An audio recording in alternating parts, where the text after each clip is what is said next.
റഷ്യയിലെ കാംചത്ക മേഖലയിലെ കിഴക്കൻ തീരത്തിന് സമീപം ശനിയാഴ്ച റിക്ടർ സ്കെയിലിൽ 7.4 തീവ്രത രേഖപ്പെടുത്തിയ ശക്തമായ ഭൂകമ്പമുണ്ടായതായി US ജിയോളജിക്കൽ സർവേ. ഇക്കഴിഞ്ഞ ജൂലൈയിൽ പസഫിക് സമുദ്രത്തിൽ 8.8 തീവ്രത രേഖപ്പെടുത്തിയ ഭൂകമ്പം അനുഭവപ്പെട്ട അതേ പ്രദേശത്താണ് ഇത്തവണയും ഭൂകമ്പം ഉണ്ടായത്. പസഫിക്കിൽ സുനാമി മുന്നറിയിപ്പും നൽകിയിട്ടുണ്ട്. ഭൂകമ്പത്തെ തുടർന്ന് നാശനഷ്ടങ്ങളോ ആളപായമോ ഇതുവരെ റിപ്പോർട്ട് ചെയ്തിട്ടില്ല.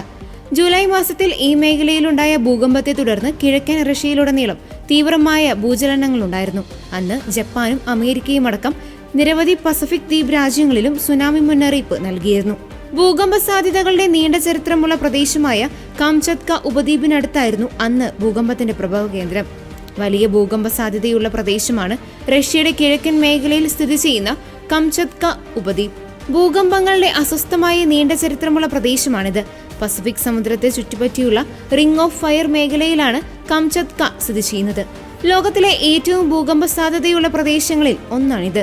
ഈ വർഷം ജൂലൈ മാസം ആദ്യം പെട്രോപൗലോവ്സ്ക് കാംചത്കയിൽ നിന്ന് 144 കിലോമീറ്റർ അകലെ 7.4 തീവ്രതയുള്ള ഭൂകമ്പം ഉൾപ്പെടെ 5 പ്രധാന തീരദേശ ഭൂകമ്പങ്ങൾ ഈ മേഖലയിൽ അനുഭവപ്പെട്ടിരുന്നു.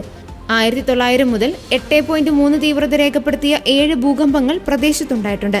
1952 9 തീവ്രത രേഖപ്പെടുത്തിയ ഭൂചലനം ഉണ്ടായെങ്കിലും അന്ന് ആളപായമൊന്നും റിപ്പോർട്ട് ചെയ്തിരുന്നില്ല.